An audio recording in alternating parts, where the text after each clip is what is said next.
Praise the lord. 42వ కీర్తన 5వ వచనం. నా ప్రాణమా, నీవు ఎలా కృంగి ఉన్నావు, నాలో నీవేలా తొందరపడుచున్నావు. దేవుని యందు నిరీక్షణ ఉంచుము, ఆయనే నా రక్షణకర్త అనియు నా దేవుడనియు చెప్పుకొనుచు ఇంకను నేను ఆయనను స్తుతించదను.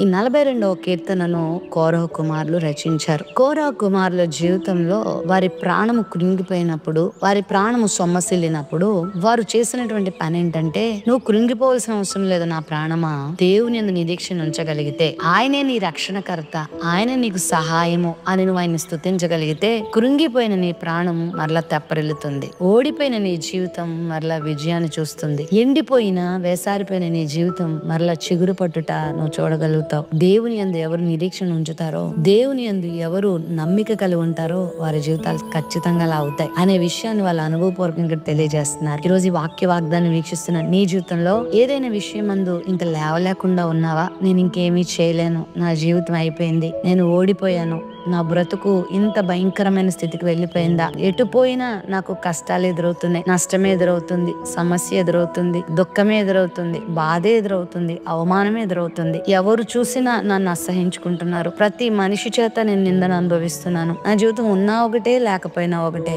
ఎందుకు నేను బ్రతుకుతున్నాను, నా బ్రతుకోళ్ళ ఉపయోగం ఏమిటి అనేటువంటి ఆలోచనలతో నువ్వు ఉన్నావా? ఈ ఆలోచన ఎప్పటికీ నీకు మంచిది కాదు. నీకు వస్తున్నటువంటి ఈ నెగిటివ్ ఆలోచన నిన్ను మరింత బాధాకరమైన స్థితికే తీసుకెళ్తుంది తప్ప నిన్ను క్షేమస్థితికి తీసుకురాదు.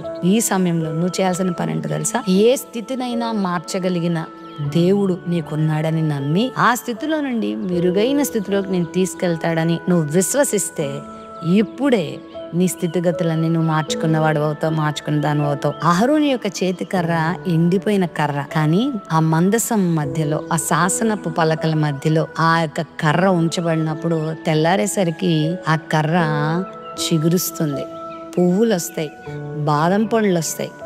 ఎలా సాధ్యం? మనుషులకైతే సాధ్యం కాదు, దేవునికి సాధ్యం. నీవు కూడా దేవుని వాక్యం దగ్గరికి, దేవుని సన్నిధి దగ్గరికి, దేవుని యొక్క నామం నుండి విశ్వాసం ఉంచి ఆయన యొద్దకు నువ్వు రాగలిగితే ఎండిపోయిన నీ జీవితం మళ్ళీ చిగురించబడుతుంది. కృంగిపోకు.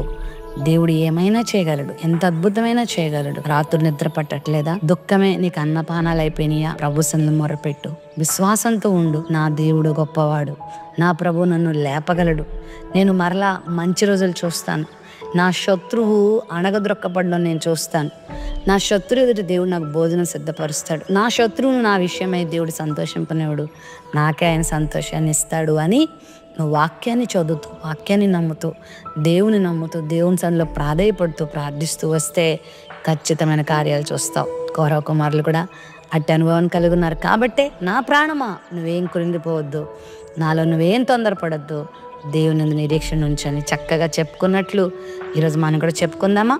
ప్రేమ నమ్మకంగా లేని మా తండ్రి, నిన్ను నమ్మిన వారు ఎవ్వరూ ఈ లోకంలో నశించిపోరు, నిన్ను నమ్ముకున్న వాళ్ళు ఎవ్వరి లోకంలో తలదించుకొని బ్రతకక్కర్లేదు. దేవా, నువ్వు తలెత్తే దేవుడు, నిరీక్షణ కలిగి మేము జీవించినప్పుడు శత్రువుని మా ముందు అణగద్రొక్కే దేవుడు. ప్రభా, నీ బిడ్డల జీవితంలో ఏ కష్టం, ఏ నష్టం, ఏ వ్యాధి, ఏ బాధ, ఏ కృంగుదల వారిని ఆయన అణగద్రొక్కుతుందో దాన్ని మీరు నశింపచేసి గొప్ప విజయాన్ని దయచేయమని యేసు నామములో ప్రార్థిస్తున్నాం తండ్రి. ఆమెన్.